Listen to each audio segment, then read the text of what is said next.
வாக்குத்தத்தம் பண்ணப்பட்ட ஆண்டவராகிய இயேசு கிறிஸ்துவானவர் 13ஆம் வசனத்தை எல்லாரும் திருப்புங்க. கலாத்திய நிருபம் 3ஆம் அதிகாரம் 13ஆம் வசனம். மரத்திலே தூக்கப்பட்ட எவனும் சபிக்கப்பட்டவன் என்று எழுதியிருக்கிறபடி, எல்லாரும் கைத்துக்கு சொல்லுங்க, கிறிஸ்து நமக்காக சாபமானார். அப்படியே பக்கத்தில் கை கொடுக்க சொல்லுங்க, உங்கள் சாபம் ஆசீர்வாதமாக மாறும். இதுதான் இன்றைக்கு தலைப்பு. கையை குலுக்கி சொல்ல பார்க்கலாம். கையை இப்படி கொடுக்காதீங்க, நல்லா கையை குடி சொல்லுங்க, உங்கள் சாபம் ஆசீர்வாதமாக மாறும். அன்புக்குரிய சக விசுவாச மக்களே, பாவம் நம்மை ஆளக்கூடாது. சரி, பூமி பாவம்னு சொன்னா, ஏன் பூமி பாவம்? பூமி தாங்காது. எதை தாங்காது? எட்டி ஒதுக்கிட்டா. நம்ம புரிதலுக்காக இவளை நான் பேசி கொண்டிருக்கிறேன். ஏன் பூமி பாவம்னு சொன்னால், அக்கிரமம், அநீதி, அநியாயம், பல்வேறு விதமான கொலைகள், கடவுளுக்கு விரோதமான பாவத்திய செயல்கள் இந்த பூமி தாங்காத பாவமா? என்னால் ஆண்டவர் பூமியை உண்டா, பூமியும் அது நிறைவும், நல்ல கையெழுத்து சொல்லுங்க, பூமியும் அது நிறைவும் கர்த்தருடையது. இதை சாபமாக மாற்றாத. நிலத்தை பயிர் வச்சு என்ன பண்ணு, வாழு, நல்ல கனிகளை வச்சு விதைச்சு என்ன பண்ணு. ஈசாக்கு விதைத்தான், கர்த்தர் 100 மடங்கு ஆசீர்வதித்தார். எத்தனை பேர் சொல்ல முடியும்? ஹல்லேலூயா. ஆண்டவர் பூமியை ஆசீர்வாதமாக வச்சிருக்கார், ஆனால் பூமியை மனுஷன் சாபமாக மாத்திரான். இந்த சாபங்கள் எல்லாம், மக்கள் சொல்லுகிற சாபங்கள் எல்லாம், கர்ம பாவங்கள், ஜென்ம பாவங்கள் எல்லாம் ஆசீர்வாதமாக மாற வேண்டுமானால் உனக்காக எனக்காக இயேசு சிலுவை மரத்திலே தொங்க வேண்டும். Praise the Lord. கையை தூக்கி சொல்லுங்க, அல்லேலூயா. சிலுவை மரணம் உனக்காக, சிந்திய திரு ரத்தம் உனக்காக. சொல்லமா? எல்லாரும் ரெடியா இருக்க. சிலுவை மரணம் உனக்காக, சிந்திய திரு ரத்தம் உனக்காக. வருவாயா? இயேசு உனக்காக சிலுவை மரத்தை சிந்தித்தார். தர்குமான் ஐயா பாடார், என் இயேசு உன்னை தேடுகிறா, இடம் உண்டோ மகனே உன் உள்ளத்தில். பக்கத்தில் கைக்குள் சொல்ல, இடம் இருக்குதா? என் இயேசு உன்னை தேடுகிறா, இடம் உண்டு மகளே உன் உள்ளத்தில். என் இயேசு உன்னை தேடுகிறா, கதறிடும் உன்னை பார்க்கின்றா, உன் கண்ணீரை துடைக்க வருகின்றார். கதறிடும் உன்னை பார்க்கின்றார், உன் கண்ணீரை துடைக்க வருகின்றார். உதவிடும் கரத்தை நீட்டுகிறா, உதவிடும் கரத்தை நீட்டுகிறா, உன் உள்ளத்தில் வாழ துடிக்கின்றா, உள்ளத்தில் வாழ துடிக்கின்றா. என் இயேசு உன்னை தேடுகிறா, இடம் உண்டோ மகளே உன் உள்ளத்தில். என் இயேசு உன்னை தேடுகிறா, இடம் உண்டோ மகனே உன் உள்ளத்தில். சிலுவை மரணம் உனக்காக, சிந்திய திரு ரத்தம் உனக்காக. சிலுவை மரணம் எனக்காக, சிந்திய திரு ரத்தம் எனக்காக. உன் பாவம் சுமந்து தீர்த்தாரே, உன் பாவம் சுமந்து தீர்த்தாரே, தன் உயிர் தந்து உன்னை மீட்டாரே, தன் உயிர் தந்து உன்னை மீட்டாரே. என் இயேசு உன்னை தேடுகிறார். இடமுண்டோ மகனே உன் உள்ளத்தில்? என் இயேசு உன்னை தேடுகிறார். இடமுண்டோ மகளே உன் உள்ளத்தில்? ஒரு நிமிஷம் எல்லாரும் எழுதுக்கலாமா? எல்லாரும் எழுதலாமா? கண்களை மூடி. ஆண்டவரே,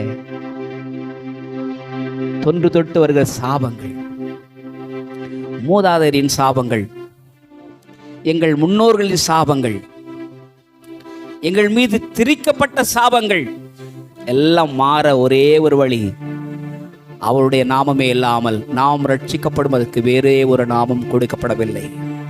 மேலே வானத்திலும் கீழே பூமியிலும், பூமியின் கீழ் தண்ணீரிலும் ஆண்டவராகிய இயேசு கிறிஸ்துவின் நாமமே இல்லாமல் நம்முடைய சாபம், நம்முடைய தீட்டு மாறுவதற்கு வேறே நாமமும் கொடுக்கப்படவில்லை. அவர்தான் இயேசு கிறிஸ்து. கைகளை தூக்கி சொல்லுங்க, அல்லேலூயா. என் சாபம் மாறின ஆண்டவரே, என் பாவம் போகணும் ஆண்டவரே, உம்முடைய ஆசீர்வாதம் உம்முடைய வாழ்க்கையில வர வேண்டும் ஆண்டவரே, அதற்கு என்னை மாற்றும் ஆண்டவரே. கண்களை மூடி சொல்லாமா? உம்முடைய ஆசீர்வாதத்தை பெற்றுக்கொள்ள என்னை தகுதிப்படுத்தும் ஆண்டவரே. அல்லேலூயா, அல்லேலூயா. உம்முடைய ஆசீர்வாதத்தை பெற்றுக்கொள்ள ஆண்டவரே எனக்கு உதவி செய்யும் ஆண்டவரே. உதவிடும் கரத்தை நீட்டுகின்றார். நான் உதவி செய்யணும்னு வந்திருக்கப்பா, என் கையை நீட்டிருக்கப்பா, உன் கையை எனக்கு இடத்துல கொடுப்பாயா ஆண்டவர் கேட்கின்றார். எத்தனை பேர் சொல்ல முடியும்? ஆண்டவரே என் கையை பிடிச்சிங்கப்பா. நான் உங்கள் கையை பிடிச்சா விட்டுருவோம்ப்பா, நீங்கள் என் கையை பிடிச்சா விட மாட்டீங்க ஆண்டவரை. கொழிக்க விடுங்க ஆண்டவர். வேதம் சொல்கிறது, அவர் தேவ தூதர்களுக்கும் கை கொடாமல் ஆபிரகாமின் சந்ததியாயிருக்கிற உங்களுக்கு கை கொடுத்தாரே. பேதுரு சமுத்திரத்திலே அமிழ்ந்து கொண்டிருக்க வேளையில, ஐயோ என்று கதறும் வேளையில அருகாமையிலே வந்து மூழ்கி கொண்டிருந்த பேதுருவை கை கொடுத்து தூக்கி கடல் மீது நடக்க வைத்தார். பிரச்சனை மீது நடக்க வைத்தார். ஜலத்தின் மீது நடக்க வைத்தார். கஷ்டங்கள் மீது நடக்க வைத்தார். போராட்டங்கள் மீது நடைபெற்ற வைத்தார். அதே ஆண்டவர் இன்றைக்கு உங்களுடைய கையை பிடிச்சிருக்காரு. சொல்லுங்க, கையை பிடிச்சிருக்காரு. அல்லேலூயா. ஆண்டவருடைய கரத்தை நீ பிடிச்சின்னு சொன்னா, அல்லது ஆண்டவர் கரத்தை பிடிப்பாரு சொன்னா, பயப்படாதே, ஆண்டவரோடு கூட இருக்கிறார். விசுவாசித்தவளே பாக்கியவதி, விசுவாசிக்கிறவனுக்கு எல்லாம் கூடும். ஆண்டவர் இன்றைக்கு உன்னை பலப்படுத்துகிறார், தைரியப்படுத்துகின்றார். சாபம் முறியும். உன் வாழ்க்கையில, குடும்பத்துல, தனிப்பட்ட வாழ்க்கையில திணிக்கப்பட்டிருக்க எல்லா சாபங்களும் இயேசுவின் நாமத்திலே மாறும். உங்கள் துக்கம் சந்தோஷமாய் மாறும். உங்கள் கவலைகள் கண்ணீர் எல்லாம் மறைந்துவிடும். உங்கள் துக்கம் சந்தோஷமாய் மாறும். உங்கள் கவலைகள் கண்ணீர் எல்லாம் மறைந்துவிடும். கலங்காதே மகனே, கலங்காதே மகளே, கலங்காதே மகனே, கலங்காதே மகளே. இயேசு கைவிட மாட்டார். என் இயேசு கைவிட மாட்டார். நம் இயேசு கைவிட மாட்டார். உங்கள் துக்கம் சந்தோஷமாய் மாறும். உங்கள் கவலைகள் கண்ணீர் எல்லாம் மறைந்துவிடும். நடந்ததை நினைத்து கலங்காதே, நடந்ததை மறந்துவிடு. நடந்ததை நினைத்து கலங்காதே, நடந்ததை மறந்துவிடு. கர்த்தர் புதியன செய்திடுவார், இன்றே நீ காண்பார். கர்த்தர் புதியன செய்திடுவார், இன்றே நீ காண்பார். என்றே நீ காண்பார். கலங்கிடவே வேண்டாம், கலங்கிடவே வேண்டாம், கலங்கிடவே வேண்டாம், கலங்கிடவே வேண்டாம். நம் இயேசு கைவிட மாட்டார், நம் இயேசு கைவிட மாட்டார். எல்லா கைகளை உயர்த்து, எல்லா கைகள் உயர்த்து. ஆண்டவரே, என் சொந்தக்காரெல்லாம் என்னை கைவிட்டாங்கப்பா. ஆண்டவரே, நான் யாரெல்லாம் ரொம்ப நினைச்சு வந்தனோ அவையெல்லாம் என்னை கைவிட்டாங்கப்பா. இதெல்லாம் எனக்கு ஆதரவா இருக்கு நினைச்சு அதெல்லாம் கைவிட்டு போயிடுச்சுப்பா. ஹெல்ப் மீ லார்ட், எனக்கு உதவி செய்யும் ஆண்டவரே. ஆண்டவரே, என் துக்கம் உனக்கு தெரியும் ஆண்டவரே, என் சாபம் உனக்கு தெரியும் ஆண்டவரே, ஏழ்மை உனக்கு தெரியும் ஆண்டவரே, வறுமை உனக்கு தெரியும் ஆண்டவரே. சிறுவையிலே சம்பாதித்து வைத்து உடைய ஆசீர்வாதங்களை பெற்றுக்கொள்வதற்கு சுவாமி என்னை பலமுள்ளவளாய் மாற்றும், என்னை பலமுள்ளவனாய் மாற்றும். என்னை பலப்படுத்துகிற இயேசு கிறிஸ்துவினாலே எல்லாவற்றையும் செய்ய எனக்கு பலன் உண்டு. ஹல்லேலூயா. ஆண்டவரே, நம்முடைய மக்களுக்காக, நம்முடைய ஊழியக்காரனாய் மன்றாடுகிறேன். நம்முடைய வார்த்தைகள் ஒவ்வொருடைய உள்ளத்திலே இறங்கட்டும் ஆண்டவரே, பலப்படுத்தட்டும், உதவி செய்யட்டும், விடுதலை கொடுக்கட்டும் சாமி. எங்களை தாழ்த்தி ஒப்படுக்கின்றோம், இயேசுவின் நாமத்தில் வேண்டுகிறோம் நல்ல பிதாவே, ஆமென். அமருவோம். சொல்லுங்க, நான் சந்தோஷமா இருக்கேன். எத்தனை பேர் சொல்றீங்க? கை தூக்கி சொல்லுங்க, நான் சந்தோஷமா இருக்கிறேன். என் சாபத்தை ஆண்டவர் ஆசீர்வாதமா மாற்றாரு. விசுவாசிக்கிறீங்களா? மரத்திலே தூக்கப்பட்ட எவனும் சபிக்கப்பட்டவன் என்று எழுதியிருக்கிறபடி கிறிஸ்து நமக்காக சாபமானார். நம்முடைய சாபத்துக்கு பதிலாக அவர் நமக்கு சாபமானார். நாம் சுமக்க வேண்டிய, சந்திக்க வேண்டிய, ஏற்றுக்கொள்ள வேண்டிய, பெற்றுக்கொள்ள வேண்டிய சாபத்தை, நிந்தனையை, அவமானத்தை, வெட்கத்தை, பழியை ஆண்டவர் கையை தூக்கி சொல்ல, ஆண்டவர் சுமந்தார். அல்லேலூயா. ஆகனால நாம் சுமக்க வேண்டிய அவசியம் இல்லை. சில சமயங்களில் இது யார் செய்த பாவமோ, இவங்க அப்பா செய்த பாவமோ, இவங்க அம்மா செஞ்ச பாவமோ, குருடனாய் இருந்த ஒருவனை ஆண்டவரிடத்திலே கொண்டு வந்து இவன் யார் செய்த பாவம் என்றார்கள். ஆண்டவர் அவங்களை பார்த்து சொல்வார், இது யார் செய்த பாவம் அல்ல, தேவனுடைய மகிமை விளங்குவதற்காக இவன் குருடாக்கப்பட்டிருக்கிறான். நல்ல கையை தட்டுங்க, ஹல்லேலூயா. சத்தமாக கையை தட்டுங்க, ஹல்லேலூயா. கைவலியெல்லாம் போயிடும். கர்த்தருடைய நாமத்துக்கு ஸ்தோத்திரம். இது அவன் செய்த பாவம் அல்ல, தகப்பன் செய்த பாவம் அல்ல, தாய் செய்த பாவம் அல்ல, கடவுளுடைய நாமம் விளங்குவதற்காக இவன் குருடாக்கப்பட்டிருக்கிறான்.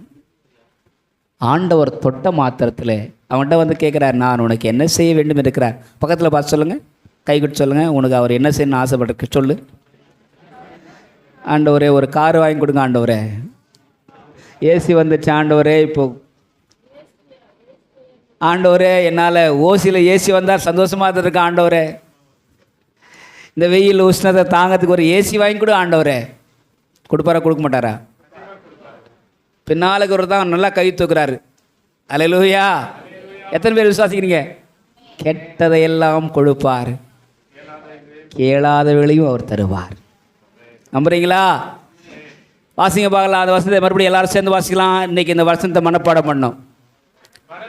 தூக்கப்பட்ட எவனும் சபிக்கப்பட்டவன் எழுதியிருக்கப்படி கிறிஸ்து நமக்காக சாபமாகி நியாயப்பிரமாணத்தின் சாபத்துக்கு நம்மை நீங்களாக்கி மீட்டு கொண்டார். எல்லாரும் அப்படியே மறுபடியும் இன்னொரு முறை சொல்ல போகலாம். 2 பேரும் சொல்லாமா? எல்லாரும் இந்த வசனம் மனப்பாடம் பண்ணலாம். கிறிஸ்து நமக்காக சாபமாகி நியாயப்பிரமாணத்தின் சாபத்துக்கு நம்மை நீங்களாக்கி மீட்டு கொண்டார். இந்த வசனம் நம்முடைய வாழ்வாக மாற வேண்டும். அல்லேலூயா. என் சாபத்தை கர்த்தர் மாற்றிவிட்டார். நம்பிக்கையோடு திரும்பி போங்க வீட்டுக்கு. நினைப்பாங்க, இவங்க வறுமையாக வாழ்கிறது, சுகவீனமாக வாழ்கிறது, கஷ்டப்பட்டு வாழ்கிறது யார் செய்த பாவமோ? சொல்லுங்கள், இயேசுவின் நாமத்தில் என் சாபமெல்லாம் மாறிச்சு, இனிமே மாறணும்னு அவசியம் இல்லை. ஹல்லேலூயா. அப்போஸ்தலனாகிய பவுல் இந்த கலாத்திய நிருபத்தை எழுதும்போது அவர் ஏன் இதை எழுதினார், எதற்காக இந்த கலாத்திய புஸ்தகத்தை எழுதினார் என்று நாம் அங்கே பார்க்கும்போது ஒரு சில முக்கியமான காரணங்கள் உண்டு. முதல் காரணம், முதல் அதிகாரத்தில் வாசிச்சுன்னு சொன்னால், 12 அப்போஸ்தலர்மார்களிலே அப்போஸ்தலனாகிய பவுலடிகளார் 13வது நபராக அப்போஸ்தலராக சேர்க்கப்படவில்லை. கலாத்திய திருச்சபையிலே ஒரு சூழல் உண்டானது. இவர் அப்போஸ்தலர் இல்லை, இவர் சொன்ன வார்த்தைகளை, சத்தியங்களை நாம் ஏன் கடைபிடிக்க வேண்டும் என்ற தப்பான கொள்கைகள் அங்கே பரப்பிவிடப்பட்டது. இந்த கொள்கைகளை என்ன என்று சொன்னால், நியாயப்பிரமாணத்தை கடைபிடிக்கிற யூத மார்க்கத்தார்கள் சில பேர் எழும்பி பவுலடிகளார் அறிவிக்கின்ற போதனைகள் எல்லாம் நமக்கு பொருந்தாது, புற இனத்திலிருந்து யூதரல்லாத விசுவாசியிலிருந்து ஒருவர் கிரேக்கத்திலிருந்து ரோமத்திலிருந்து கிறிஸ்தவராக நீங்கள் மாற வேண்டுமானால் நீங்கள் யூத முறைமையை கையாள வேண்டும், நீங்கள் யூதராக மாற வேண்டும். நீங்கள் ஒரு யூதனாக மாறினால் மட்டுமே இந்த கிறிஸ்துவை நீங்கள் சொந்தம் கொண்டாட முடியும், இந்த கிறிஸ்துவை உங்கள் இரட்சகராக நீங்கள் பார்க்க முடியும். இல்லாத பட்சத்தில் நீங்கள் பார்க்க முடியாதென்று தவறான கலப்படமான கள்ள உபதேசத்தை திணித்து விட்டார்கள். இன்றைக்கு கிறிஸ்தவ சபையில் அநேக கள்ள உபதேசங்கள் பெருகி கொண்டிருக்கிறது. பி கேர்ஃபுல், எச்சரிக்கையாயிருங்கள். நம்முடைய பாவத்திலிருந்து மீட்பு பெற நேரத்தை வைத்திருக்கின்றார். வேதம் சொல்கிறது, அநியாயம் செய்கிறவன் இன்னும் அநியாயம் செய்யட்டும், அநீதி செய்கிறவன் இன்னும் அநீதி செய்யட்டும், அவனவனுக்கு அவளவளுக்கு நான் அளிக்கும் பலன் என்னோடு கூட வருகிறது. இந்த உபதேசமும் தவறான உபதேசம். ஹைப்பர் கிரேஸ், இது மேலான கிரேஸ் தான். கிருபையின் உபதேசம் போயிடுச்சு, இப்போ மேலான கிரேஸ், அது இன்னொரு உபதேசம். இப்போ இதெல்லாம் போய் மோசமான கலாச்சாரம், நடனம் ஆடி, ஆட்டம் ஆடி, பாட்டு பாடி, கத்தி கூச்சல் போட்டு கைத்தட்டி சமூகத்தை வெறுக்கிறார்கள், சமுதாயத்தை கெடுக்கிறார்கள். வெள்ளை சேரி போட்டால் தான் நீ பரலோகம் போவோன்னு சொல்லிட்டு அது ஒரு உபதேசம். கல்யாணம் பண்ணக்கூடாது, திருமணமாகக்கூடாது, அது ஒரு உபதேசம். இந்த மாதிரி தப்பான உபதேசங்கள் இன்றைக்கு நடைமுறையில் இருக்கிறது போல அந்த நாட்டில் 2000 வருஷத்துக்கு மேலே அப்போஸ்தலனாகிய பவுல் இருந்த நாட்களில் தவறான உபதேசக்காரர்கள். அவர் சொல்கிறார், வானத்திலிருந்து ஒருத்தன் இறங்கி வந்து நான் சொன்ன இந்த கிறிஸ்துவின் நற்செய்திக்கு விரோதமாக ஒருத்தன் சொல்லுவான், ஆனால் அவன் சபிக்கப்பட்டவன். ஹல்லேலூயா சொல்லுங்கள், ஹல்லேலூயா. இந்த கிறிஸ்துவின் நற்செய்தி அவர் பிறப்பு, வளர்ப்பு, இறப்பு, அடக்கம், உயிர்த்தெழுதல், வருகை, இந்த சுவிசேஷத்துக்கு விரோதமாக யார் பிரசங்கம் செய்தாலும் கள்ள உபதேசம். அந்த உபதேசங்களுக்கு நம்முடைய காதுகள் செவிமடுக்க வேண்டும். அந்த உபதேசத்தை நாம் ஏற்றுக்கொள்ளக்கூடாது. அல்லேலூயா. இந்த உபதேசம் தான் இப்போ வாசியம் பார்க்கலாம். ஃபஸ்ட்டு 3ஆம் அதிகாரம் முதல் வசனம் தோங்குறாரு பாருங்க. எடுத்த உடனே எடுப்பிலேயே எடுத்துக்கூட புத்தி இல்லாத கலாத்தியரே. அப்படியே வாசியமா, புத்தி இல்லாத கலாத்தியரே, நீங்கள் சத்தியத்துக்கு கீழ்ப்படியாமல் போகத்தக்கதாக எப்படிங்களா மயக்கிறாங்களா? எது வேணாலும் கொடுத்து மயக்குவாங்க. உங்களை மயக்கிறவன் யார்? வாசிமா, இயேசு கிறிஸ்து இயேசு கிறிஸ்து சிலுவையில் அறையப்பட்டவராக இயேசு கிறிஸ்து சிலுவையில் அறையப்பட்டவராக உங்கள் கண்களுக்கு முன் உங்கள் கண்களுக்கு முன் பிரத்யட்சமாய் உங்களுக்குள்ளே வெளிப்படுத்தப்பட்டிருந்தார். அல்லேலூயா. இயேசு கிறிஸ்து சிலுவையில் அறையப்பட்டவராக உங்கள் கண்களுக்கு முன் பிரத்யட்சமாய் வெளிப்பட்டுக்கிறாரே. இதை விட்டுட்டீங்களே. யாரோ ஒருவர், கிறிஸ்துவை சாராத சிலர் இயேசு கிறிஸ்துவின் உபதேசத்தை சொல்லாமல் நியாயப்பிரமாண வழியிலான யூத மார்க்கத்தின் உபதேசத்தை கொடுத்து உங்களை கெடுத்து விட்டார்களே. நீங்கள் பின்மாறி போவதென்ன? மனம் திரும்புங்கள் என்று அவர்களுக்கு எச்சரிப்பு கொடுக்கின்றார். நான் சொன்னேன், சாபம் ஆசீர்வாதமாக மாறும். இதுதான் இன்றைய செய்தியினுடைய தலைப்பு. உபாகமத்தின் புஸ்தகம் வாசிங்க. எல்லாரும் பைபிள் எடுத்து வாசிங்க.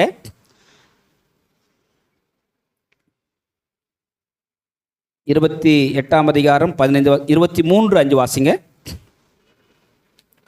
உபாகமம் 23, எல்லாரும் பைபிள் எடுத்துங்க. உபாகமம் 23:5.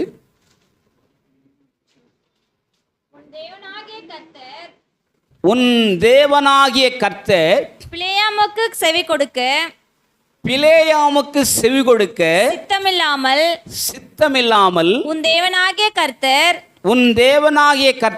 உன்மேல் அன்பு கூர்ந்தபடியினால். எல்லாரும் சொல்லுங்களேன், என் மேல அவர் அன்பு வச்சபடினால, பிரியம் வச்சபடினால சொல்றார் பாருங்க. உன் தேவனாகிய கர்த்தர் உன்மேல் அன்பு கூர்ந்தபடினால், உன் தேவனாகிய கர்த்தர் அந்த சாபத்தை உனக்கு ஆசீர்வாதமாக மாற பண்ணினார். கை பக்கத்துல சொல்லுங்க, உன் மேல வச்ச சாபத்தை ஆசீர்வாதமா மாற பண்ற ஆண்டவரே. 3 முறை பேலேயாம் கூலி கொடுத்து இஸ்ரவேல் மக்களை சபிப்பதற்காக மேடைகளை அமைத்து பலிகளை இட்டு அவங்கள சபிச்சிரு, அவங்க ஆசீர்வதிக்கப்படக்கூடாது. இன்றைய வரையிலும் ஈரானுக்கும் ஜெருசலேமுக்கும்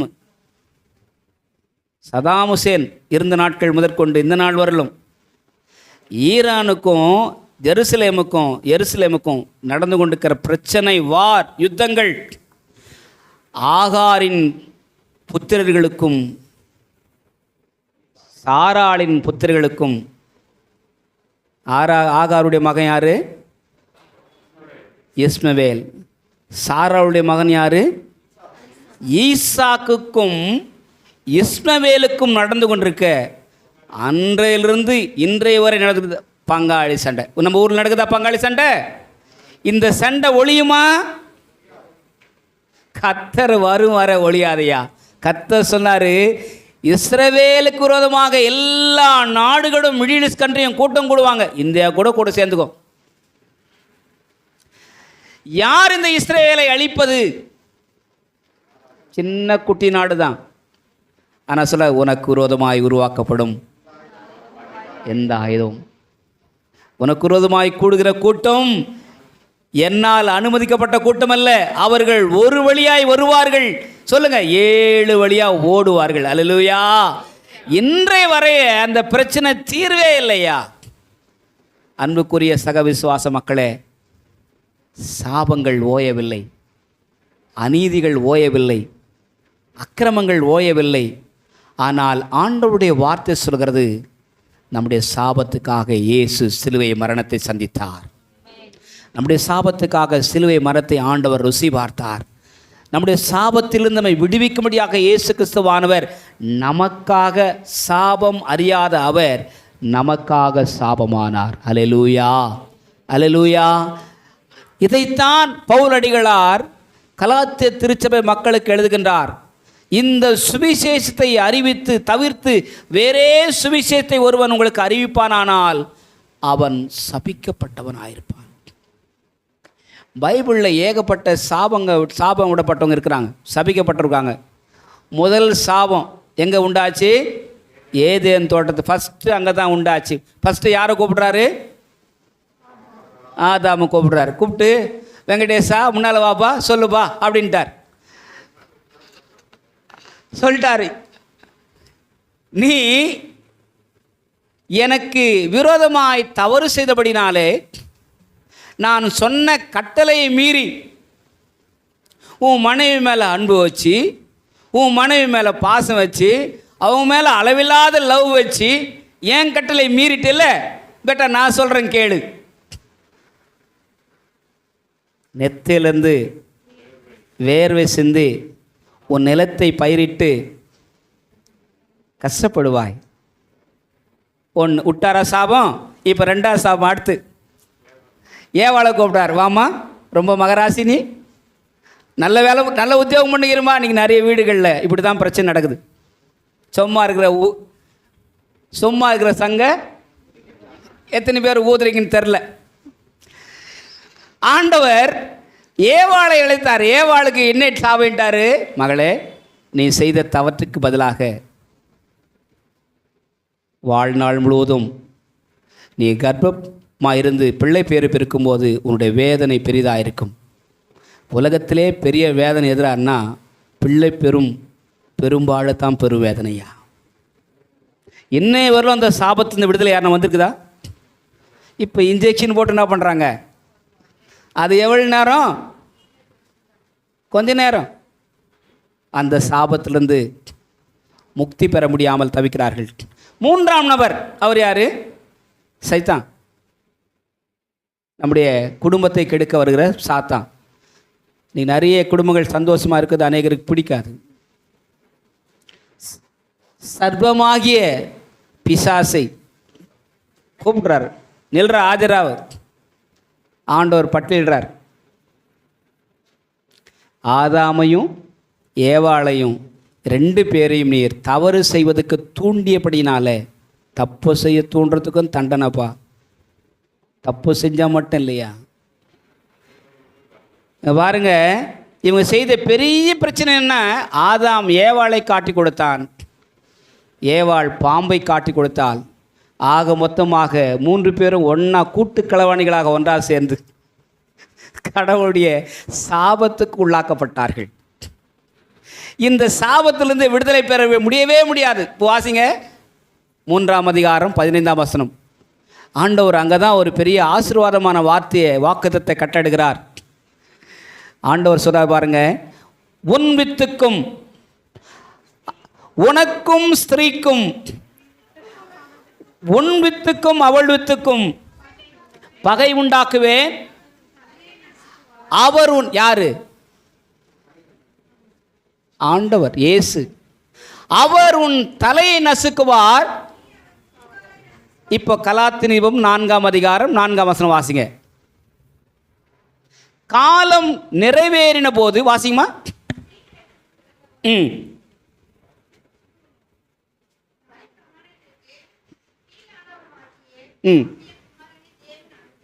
அனுப்பினார். காலம் 3ஆம் வசனமா, காலம் நிறைவேறின போது 5 வாசிங்க, 4 5. காலம் நிறைவேறின போது ஸ்திரீனிடத்தில் பிறந்தவரும் நியாய பிரமாணத்துக்கும் கீழானவருமாகிய தம்முடைய குமாரனை, எல்லாம் கையை தட்டி சொல்லுங்க ஹல்லேலூயா. கையை தட்டுங்க எல்லாரும் ஹல்லேலூயா. தம்முடைய குமாரனை அனுப்பினார். ஸ்திரீயின் வித்தாக நியாயப்பிரமாணத்தை நிறைவேற்றுவதற்காக, சாபத்திலிருந்து விடுதலை பெற்றுக் கொடுப்பதற்காக, சாபத்திலிருந்து மீட்பை அருள்வதற்காக தம்முடைய குமாரனை இந்த பூமியிலே இயேசு கிறிஸ்து அனுப்பினார். சரி, சாபங்கள் நமது வாழ்க்கையில் வருவதற்கு காரணம் இல்லை. ஒரு சில வார்த்தைகளை நாம் படிக்கலாம். உபாகமம் 11ஆம் அதிகாரம் 28.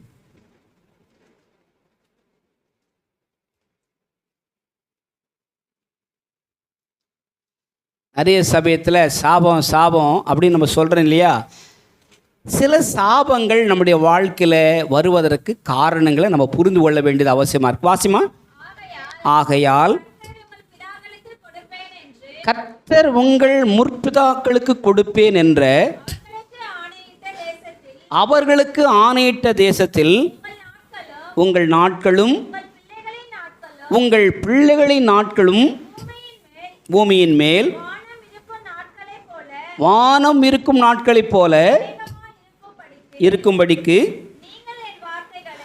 இத ரொம்ப அருமையான வார்த்தை. நீங்கள் என் வார்த்தைகளை உங்கள் இருதயத்திலும் உங்கள் ஆத்துமாவிலும் பதித்து அவைகளை உங்கள் கைகளின் மேல் அடையாளமாக கட்டி. இந்த பகுதியை வாசித்துக்கு முன்னால் இந்த பகுதியில் ஆண்டவர் சொல்ல வர அந்நிய தெய்வ வழிபாடு, விக்கிரக ஆராதனை முறைமைகள், பிற தெய்வ வழிபாடு, நாம் எதெல்லாம் குலதெய்வம் நினச்சி கும்பிடுறோமோ அதெல்லாம் நமக்கு சாபங்கயா. எதையெல்லாம் என்ற சமுதாயத்தில் தங்களுக்கென்று ஒரு கடவுள்களை நியமித்து கடவுள்களை உண்டாக்கி பூஜைகளையும் ஆர்த்திகளையும் அர்ச்சனைகளையும் செய்து கொண்டார்களோ அவைகளெல்லாம் அவளுக்கு சாபமாக மாறுகிறது. 7ஆம் அதிகாரம் 25-26 வசனம் சொல்கிறது, அருவருப்புகள், விக்கிர ஆராதனைகள், ஆண்டவருக்கு பிரியமில்லாத தீட்டுகள், தீமைகள் எல்லாம் சாபமாக மாற்றுகிறார். இதில் இன்னொரு வார்த்தை சொல்றாரு 27ஆம் அதிகாரத்தில் 26ஆம் வசனம், உன் தாயையும் தகப்பனையும் தூசியா இருப்பாயாக, அது சாபமாயிடும். பிள்ளைகளெல்லாம் கவனமாக கேளுங்க. உங்கள் அப்பாவையோ அம்மாவையோ நீ தூஷித்தால் அது உனக்கு சாபமாக மாறும். எரேமியாவின் புஸ்தகம் 17ஆம் அதிகாரம் 5ஆம் வசனம், கர்த்தரை விட்டு அந்நிய தெய்வங்கள். எல்லாரும் என்ன பாருங்க, ஞாயிற்றுக்கிழமை ஆராதனைக்கு வாங்கன்னு சொன்னால் எனக்கு ஜூஸ் போடுற வேலை இருக்குது, கடை விற்கிற வியாபாரம் இருக்குது, எனக்கு கல்யாணத்துக்கு போகிறது வேலை இருக்குது, சாவு போகிறது வேலை இருக்குது. இன்றைக்கி என்ன பண்ணுறாங்க, ஆண்டவரை விட்டு விட்டு தங்களுக்கென்று தங்களோட பொருளாதாரத்துக்காக, தங்களுடைய சந்தோஷத்துக்காக, தங்களுடைய மகிழ்ச்சிக்காக வாசிப்பாங்க வசந்த மனுஷன் மேல் நம்பிக்கை வைத்து எல்லாரும் வசனத்தை திருப்புங்க. ரொம்ப நல்ல வார்த்தை. நான் சொன்னேன், எதெல்லாம் நம்முடைய வாழ்க்கையில் நம்முடைய குடும்பத்தில் சாபமாக மாறுது. நம்ம சம்பாதிக்கிறோம், அந்த சம்பாத்தியம் சாப்பிட முடியல, நம்ம சம்பாதிக்கிறோம், நம்ம கொண்டு ஹாஸ்பிட்டல் வைக்கிறோம், நம்ம சம்பாதிக்கிறோம், நம்ம பிள்ளைகள் ஆரோக்கியமாக இல்லை. இது காரணம் என்ன? சகோதரனே சகோதரியே தெரிந்து கொள். மனுஷன் மேல், அது மேல் உங்கள் மேலே நீங்கள் நம்பிக்கை வைக்கிறீங்க. மனுஷன் மேல் நம்பிக்கை வைத்து எல்லாம் என்னால் செய்ய முடியும், நான் இன்றைக்கி சம்பாதிச்சா 1000 ரூபாய் சம்பாதிப்பேன், நான் இன்றைக்கி 4000 ரூபாய் சம்பாதிப்பேன், எனக்கு சக்தி இருக்குது, எனக்கு மூளை இருக்குது, என்னால் எல்லாம் செய்ய முடியும். அவங்க தங்கள் மேலே நம்பிக்கை வைக்கிறாங்க, கர்த்தர் மேலே நம்பிக்கை வைக்கல. வாசிங்க பார்க்கலாம். மனுஷன் மேல் நம்பிக்கை மனுஷன் மேல் நம்பிக்கை வைத்து மாம்சமானதை தன் புயபலமாக்கி கொண்டு கர்த்தரை விட்டு விலகுகிற இருதயமுள்ள மனுஷன் சபிக்கப்பட்டவன் என்று கர்த்தர் சொல்லுகிறார். சொல்லுங்க, கர்த்தரை விட்டு விலகிற இருதயம் உனக்கு இருந்தா அது சாபமாக மாறிடும். ஆண்டவர் விட்டு நான் படிக்கணும், பணம் சம்பாதிக்கணும், வேலை செய்யணும், கல்யாணம் பண்ணணும், நான் ஊருக்கு போகணும், எதெல்லாம் வாழ்க்கை உன்னை ஆளுதோ அதெல்லாம் உனக்கு சாபமாக மாறியா? நான் பொதுவாக சொல்கிறேன், கர்த்தரை விட்டு விலகுவருடைய இருதயம் சபிக்கப்பட்டிருக்கும். மல்கியா புஸ்தகம் 1ஆம் அதிகாரம் 14ஆம் வசனம். மல்கியாவின் புஸ்தகம் 1ஆம் அதிகாரம் 14ஆம் வசனம். இந்த வசனங்களை நம்ம தெரிஞ்சு வச்சுக்க நல்லது. தன் மந்தையில் கண இருக்கையில் கெட்டுப்போனதை ஆண்டவருக்கு நேர்ந்து கொண்டு பலியிடுகிற. எல்லாரும் என்ன பாருங்க, கெட்டுப்போன சாப்பாட்டை வர விருந்தாளிகளுக்கு போட்டு நல்ல சாப்பாட்டை நம்ம சாப்பிட்டா நியாயமா? அநியாயம். தன் மந்தையில் கடா இருக்க கெட்டு போனதை கெட்டு போனதை ஆண்டவருக்கு நேர்ந்து கொண்டு பலியிடுகிற கபடஸ்தன் சபிக்கப்பட்டவன். யாரா? கபடஸ்தன் அப்படின்னா என்ன கபடஸ்தன் அர்த்தம்? உள்ள ஒன்று வச்சு வெளியே ஒன்று செய்கிறவன், வச்சு செய்கிறவன். அனனியாவும் சப்பீராவும் நிலத்தை விற்றார்கள். ஆண்டவருக்கென்று பொருத்தனை பண்ணி காணிக்கையாக பேதுடைய கரத்திலே கொண்டு வந்து விட்டார்கள். 2 பேரும் கொண்டு வந்து என்ன பண்ணுறாங்க? இந்த நிலத்தை நான் விற்று கடவுளுக்காக கொடுத்து விடுவோம் என்று பொருத்தனை செய்து கொண்டார்கள். நிலத்தை விற்று கொண்டு வந்து என்ன பண்ணுறாங்க? கத்தெடுத்தே கொடுக்கிறார்கள். அனனியா முதலாக வருகின்றார். ஐயா, எங்கள் நிலத்தை விற்றுட்டீங்க, இந்த வச்சிருக்கையா. எவ்வளவு தான் வித்தியாப்பா? ஆமாய்யா. வேதம் சொல்லுகிறது, அந்த நிலத்தை விற்ற பணத்தில் ஒரு பகுதி அவர்கள் தங்களுக்கென்று எடுத்து வைத்து கொண்டார்கள். அவர்கள் நேர்ந்து கொண்டதை அவர்கள் ஆண்டவருக்கு செலுத்தவில்லை. பொருத்தனை பண்ணி கொண்டால், அந்த பொருத்தனை செலுத்தாவிட்டால் நீ பொருத்தனை பண்ணாமல் இருப்பது உனக்கு நலம். ஏதாச்சும் 40 நாள் நான் கறியே சாப்பிட மாட்டேன், 40 நாள் நான் பூ வைக்க மாட்டேன், நீ வைக்கலைன்னா யாருக்கு நஷ்டம் இல்லை யாருக்கு லாபம்? 40 நாள் நான் மாம்சமே எடுக்க மாட்டேன், அடுத்த மாமத்தை பீராயாது. நம்ம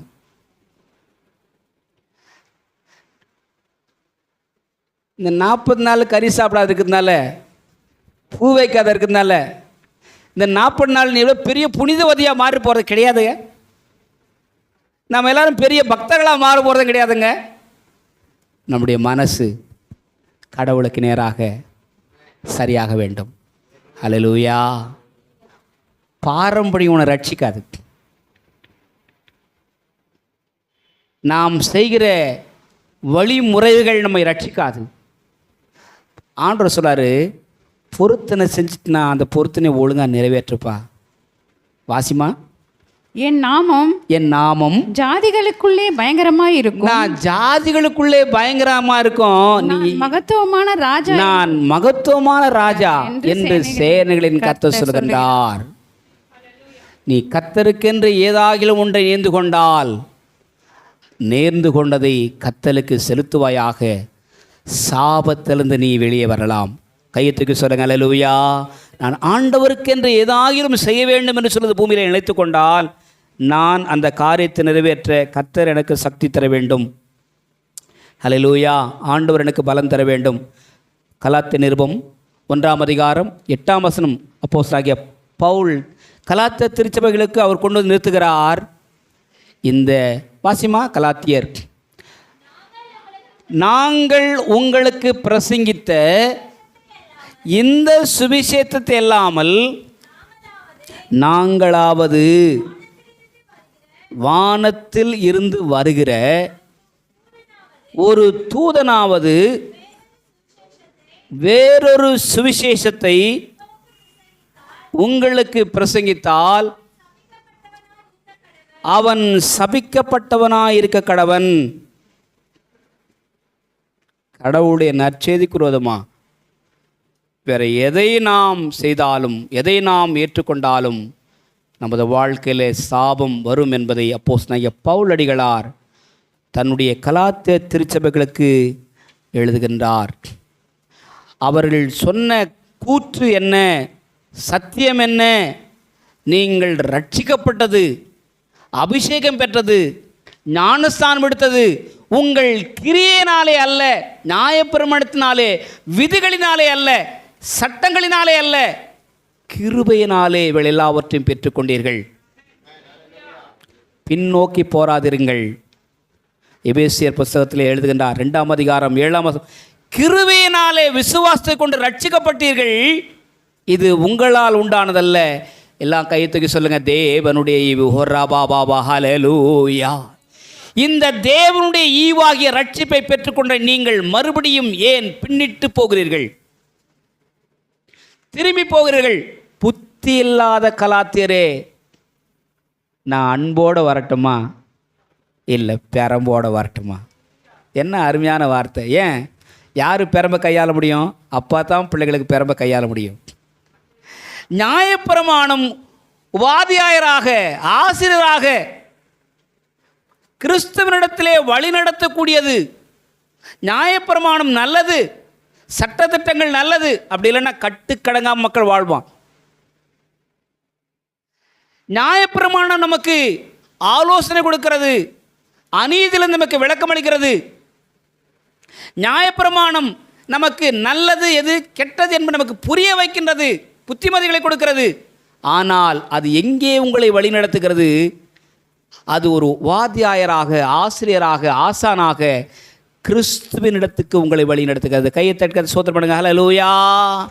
கிரியினாலே, நியாயப்பிரமாணத்தினாலே நீங்கள் நீதிமான்களாக்க முடியாது, ரட்சிக்கப்பட முடியாது, கர்த்தருடைய பிள்ளைகள் என்ற ஸ்தானத்தை நீங்கள் பெற முடியாது. கலாத்தியரே, நீங்கள் பின்னிட்டு போகாதிருங்கள், முன்னேறி செல்லுங்கள். நீங்கள் பெற்றுக்கொண்ட விசுவாச வாழ்க்கையை நீங்கள் விட்டு விடாதீர்கள். இப்போ யோசித்து பாருங்கள், நம்முடைய வாழ்க்கையில் ஆரம்ப காலத்தில் நம்ம இயேசுவை ஏற்றுக்கொண்ட நாட்களில் நம்ம எவ்வளோ வைராக்கியமானவருக்கா ஃபயராக இருந்தோம். ஜெபம் பண்ணுறதை விட மாட்டோம், பைபிள் படித்து விட மாட்டோம், இல்லையா, பாட்டு பாடுறதை விட மாட்டோம், ஆண்டவருக்காக வைராக்கியமாக வாடுறதை விட மாட்டோம். ஆனால் இன்றைக்கு யோசித்து பார்ப்போம், இது ஆண்டவருடைய கிருபை சார்ந்து கொண்ட நாம் பிரியமானவர்களே. மோசே இப்படி எழுதுகின்றார். உபாகமத்தின் புஸ்தகம் 30ஆம் அதிகாரம் 19ஆம் வசனத்தில் எழுதுகின்றார், நான் ஜீவனையும் ஆசீர்வாதத்தையும். எழுதுங்க, வாசிங்க பார்க்கலாம். ஜீவனையும் மரணத்தையும் ஆசீர்வாதத்தையும், எல்லாரும் பைபிள் தரங்க, இல்லாட்டா இங்கே படிங்க. நான் ஜீவனையும் மரணத்தையும் ஆசீர்வாதத்தையும், இல்லை பாருங்க அழகாக ஒன்னோடு ஒன்று பிணைஞ்சு வர மாதிரி இருக்கலாம். ஆசீர்வாதத்தையும் சாபத்தையும் உனக்கு முன் வைத்தேன் என்று உங்கள் மேல் வானத்தையும் பூமியையும் இன்று சாட்சியாக வைக்கிறேன். இப்போ சொல்லுங்க, ஆண்டவர்கிட்ட எதுனா பட்சபாதம் இருக்குதா? குறை இருக்குதா? அவர் கண்ணை மட்டும் ஆண்டவர் திறந்துட்டாட்டி, என் கண்ணை ஆண்டவர் தெரியல. அவர் ரொம்ப ஓரவஞ்சனை பண்ணுறார். யாரா? நம்ம தாங்க ஓரவஞ்சனை பண்ணுறோம். கடவுள் ஒரு நாளும் ஓரவஞ்சனை பண்ண மாட்டாருங்க. ஒருத்தருக்கு சொன்னாமோ இன்னொருத்தருக்கு என்னம்மா சொல்லுமா வாத்தியாரம்மா, நம்ம செய்வோம், ஆண்டவர் செய்வாரா? அவருக்கு வெண்ணையும் தெரியும், நம்ம யாருன்னு தெரியும், சொன்னாமல் தெரியும், அவன் யாருன்னு தெரியும். ஆண்டவர் சொல்றாரு, நீ உன் சந்ததி பிழைத்திருக்கும்படி ஜீவனை தெரிந்து கொண்டு வாழ். நானும் நம்முடைய சந்ததியும் பிழைக்குமானால் வேதம் சொல்கிறது, ஜீவனையும் நான் தெரிந்து கொள்ள வேண்டும், ஆசீர்வாதத்தை தெரிந்து கொள்ள வேண்டும். 12ஆம் அதிகாரம் 3ஆம் வசனம், நியாயாதிபதி ஆதியாமத்தில் ஆண்டவர் சொல்றார், உன்னை ஆசீர்வதிக்கிறவளை நான் ஆசீர்வதிப்பேன், உன்னை சபிக்கிறவளை நான் சபிப்பேன். எவ்வளோ பெரிய வார்த்தை பாருங்கள். ஹல்லேலூயா. இப்போ சொல்லுங்கள், பக்கத்தில் பார்த்து சொல்லுங்கள், நான் உன்னை ஆசீர்வதிக்கிறேன். ஆனால் உள் மனசு உண்மையாக சொல்லுதா பாரு, உள் மனசு, நான் உன்னை ஆசீர்வதிக்கிறேன். ஆண்டவர் சொல்ல பாருங்க, ஆண்டவர் ஆசீர்வதிக்கிற ஆண்டவருங்க. அவர் ஆசீர்வாதத்தை நமக்கு கொடுக்கும்படியாக வந்தவர், அழிக்கும்படியாக வந்தவர். எவ்வளவு நல்ல ஆண்டவர். ஒருவரையும் நீங்கள் சபையாதிருங்கள். அவன் போகும்போதே நல்லா.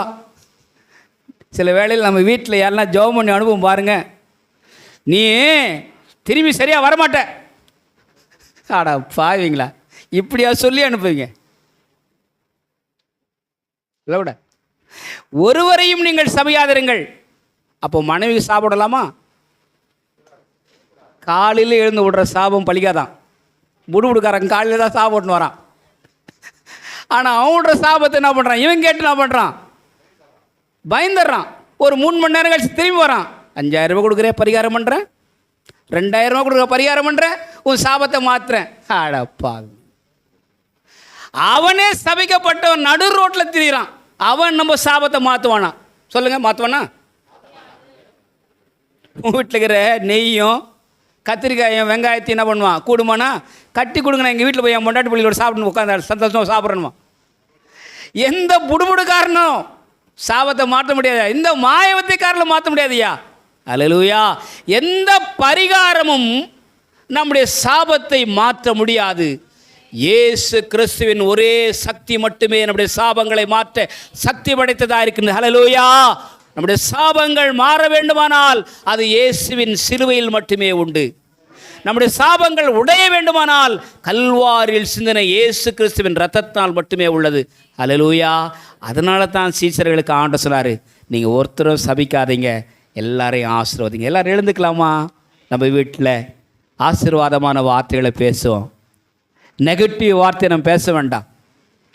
மகிழ்ச்சியான வார்த்தைகளை பேசுவோம், சந்தோஷமான வார்த்தைகளை பேசுவோம். சிலுவையிலே வேதம் சொல்கிறது, மரத்திலே தூக்கப்பட்டவன் சபிக்கப்பட்டவன். எழுதியிருக்கிறபடியே கிறிஸ்து நமக்காக சாபமானார். நான் சொன்னேன், எதெல்லாம் சாபம் சொன்னேன். வேதம் சொல்லுகிறது, வெளிப்படுத்தல் புஸ்தகம் 22ஆம் அதிகாரம் 3ஆம் வசனம் சொல்கிறது. வாசிங்க பார்க்கலாம். வெளிப்படுத்தல் 22ஆம் அதிகாரம். இனி ஒரு சாபமும் இராது, தேவனும் ஆட்டுக்குட்டியானவரும் சிங்காசனம் அதில் இருக்கிறோம். ஆட்டுக்குட்டியானவரோ நமக்கு நீங்கா வெளிச்சமாயிருப்பார். சிங்காசனத்தில் வீற்றிருக்கிற ஆட்டுக்குட்டியானவர் நம்முடைய வெளிச்சமாயிருப்பார், சாபத்தை அழிப்பார். கிறிஸ்து நமக்காக சாபமாகி redeemed from the curse of humanity. மனுஷனுடைய சாபத்திலிருந்து ஆண்டவர் நம்மை மீட்டெடுத்தார். உனக்காக எனக்காக இயேசு became a curse. அவர் நமக்காக சாபமானார். ஹல்லேலூயா, ஹல்லேலூயா. மரணத்தை வென்ற ஆண்டவர். மூன்றாவதாக அப்போஸ்தலனாகிய பவுலடிகளார் கலாத்திய திருச்சபை மக்களுக்கு சொல்கின்றார், 400 ஆண்டுகளுக்கு முன்பாக மோசே சட்டத்தை ஏற்றுவதற்கு முன்பாக விசுவாசத்தினாலே ஆபிரகாம் நீதிமானாக்கப்பட்டான். கையெழுத்துக்கு சொல்லுங்க. ஹல்லேலூயா. 400 ஆண்டுகளுக்கு முன்பாக சட்டம் மோசேயினால் பிறப்பிக்கப்படுவதற்கு முன்னதாக, சட்டத்தினால் அல்ல, நியாயப்பிரமாணத்தினால் அல்ல, சட்டத்திட்டங்களினால் அல்ல, கிறிஸ்து ஆண்டவராகிய இயேசு கிறிஸ்துவின் உபதேசங்கள் மீது மோசேயுடைய ஆகமங்களில் என்னை குறித்து எழுதப்பட்டிருக்கிறது ஆண்டவர் சொல்கின்றார். ஆகமங்களில் எழுதப்பட்ட ஆண்டவராகிய தெய்வத்தின் மீது விசுவாசம் வைத்தபடினாலே அவன் நீதிமானாக்கப்பட்டான். ஹல்லேலூயா. நீதிமானாக்கப்பட்டான். சாபங்கள் ஆசீர்வாதமாக மாறு. உன் வித்தினாலே சந்ததி புறஜாதியார்கள் ஆசீர்வதிக்கப்படுவார்கள் என்று எழுதி வைத்தார். இன்றைக்கு ஆபிரகாமின் ஆசீர்வாதம் நமக்கு வந்து சென்றடைந்திருக்கிறது. எத்தனை பேர் விசுவாசிக்கிறீங்க? ஆபிரகாமின் ஆசீர்வாதங்கள் சொல்லுங்க. ஆபிரகாமின் ஆசீர்வாதங்கள் இந்த அடிமைக்கு கிடைத்ததையா, நன்றி நன்றி நன்றி. பாடுவேன், புகழ்வேன், கொண்டாடுவேன், அப்பா சமூகத்தில் பாடி மகிழ்ந்து கொண்டாடுவேன். பாடுவேன், புகழ்வேன், கொண்டாடுவேன், அப்பா சமூகத்தில் பாடி மகிழ்ந்து கொண்டாடுவேன். கல்வாரி சிலுவையிலே என் சாபங்கள் உடைந்ததையா, கல்வாரி சிலுவையிலே என் சாபங்கள் உடைந்ததையா. ஆபிரகாமின் ஆசீர்வாதங்கள் இந்த அடிமைக்கு கிடைத்ததையா.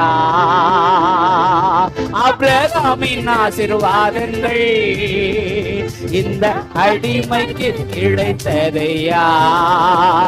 நன்றி நன்றி நன்றி. எல்லாம் கரை வச்சு சொல்லுங்க. எல்லாரும் கரை உயர்த்துங்க. நன்றி நன்றி நன்றி.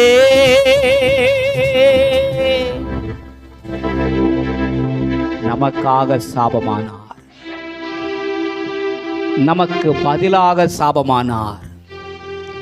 ஆபிரகாமின் ஆசீர்வாதத்தை சிலுவையிலே ஆண்டவர் உனக்கும் எனக்கு கொடுத்திருக்கிறார். கையெழுத்துக்கு சொல்லுங்க, ஆண்டவரே, ஒரு நாள் உண்மை அறியாதவளா வாழ்ந்த ஐயா, எத்தனையோ விதமான விக்கிரகங்களுக்கு வழிபட்டு வந்த ஐயா, சூன்யக்காரம்னால, மந்திரக்காரம்னால, புடுபுடுக்காரம்னால நான் போன நாட்கள்லாம் உண்டு ஐயா. கோயிலா குளங்குளமா போன நாட்கள்லாம் உண்டு. ஆண்டவரே, அறியாமல் இதனை மாற்றினரே சுவாமி. ஆமென். நன்றி ஆண்டவரே. தவறான பழக்க தோஷங்கள், இந்த பழக்க வழிபாடுகளை மாற்றினரே சாமி. ஹல்லேலூயா ஜீசஸ். சொல்ல முடியுமா? இன்றைக்கு சகோதரனே, ஆபிரகாமின் ஆசீர்வாதத்தை உனக்குள் இந்த சந்ததிகள் எல்லாம் ஆசீர்வதிக்கப்படும். ஆமென். அந்த வாக்குத்தத்தம் நிறைவேறாக இயேசு கிறிஸ்து உனக்காக சாபமானார். ஆமென். ஆண்டவருக்கு நாம் மகிமை செலுத்துவோம். ஆண்டவரை நாம் மகிமைப்படுத்துவோம். ஆண்டவன் இனி சாபம் இராது. உங்கள் வாழ்க்கையின் சாபம் ஆசீர்வாதமாக மாறும். இயேசு கிறிஸ்துவின் சிலுவை நம்மை ஆசீர்வதித்திருக்கிறது. சிலுவையில் அறையப்பட்ட இயேசு கிறிஸ்துவானவர் நம்முடைய சாபத்திலிருந்து நம்மை நீங்களாக்கி ரட்சித்து மாபெரும் விடுதலை தந்திருக்கின்றார். கர்த்தருக்கு நன்றி சொல்லுவோமா? ஹல்லேலூயா ஜீசஸ். நன்றி ஆண்டவரே. பிதாவே, நாங்கள் உமக்கு மகிமை செலுத்துகிறோம். ஆமென். நீ சாபமானீர், எங்களுக்கு பதிலாக சாபமானீர். ஆமென். ஆண்டவரே, ஆபிரகாமின் ஆசீர்வாதங்களை எங்களுக்கு பெற்றுக் கொடுத்திருக்கின்றீர். ஹல்லேலூயா ஜீசஸ். ஆபிரகாமின் சந்ததியார் பிள்ளை என்ற பாக்கியத்தை நாங்கள் பெற்றிருக்கின்றோம். இந்த விசுவாசத்தோடு நாங்கள் இல்லங்களுக்கு செல்ல எங்களுக்கு உதவி Thank you செய்யும். Jesus. பிதா, குமாரன், பரிசுத்தாவின் நாமத்தின் பெயரால் வாழ்த்தி ஆசீர்வதித்து அனுப்புகின்றேன். இயேசு கிறிஸ்துவின் நாமத்தில் வேண்டுகிறோம் நல்ல பிதாவே, ஆமென். என் ஆத்துமாவே கர்த்தரை ஸ்தோத்திரி, முழு உள்ளமே பரிசுத்த நாமத்தை ஸ்தோத்திரி. என் ஆத்துமாவே கர்த்தரை ஸ்தோத்திரி, அவர் செய்த சகல உபகாரங்களையும் மறவாதே. நம்முடைய ஆண்டவராகிய இயேசு கிறிஸ்துவின் கிருபையும் பிதாவாகிய தேவனுடைய அன்பும் பரிசுத்த ஆவியானவருடைய அந்யோன்யைக்கும் நாம் அனைவரோடும் வர தடைப்பட்டதான சகல பரிசுத்தவான்களோடும் இன்றும் என்றும் சதா காலத்தில் நிலைத்திருப்பதாக. ஆமென். அவர் வரும் நாளேனில் என்னை கரமசைத்து அன்பாய் கூப்பிட்டு சேர்த்து கொள்வார். அவர் வரும் நாளேனில் என்னை கரமசைத்து அன்பாய் கூப்பிட்டு சேர்த்து கொள்வார். அவர் சமூகமாக அங்கே அவர் உடனே ஆடி பாடி மகிழ்ந்திடுவே. அவர் சமூகமாக அங்கே அவர் உடனே ஆடி பாடி மகிழ்ந்திடுவே.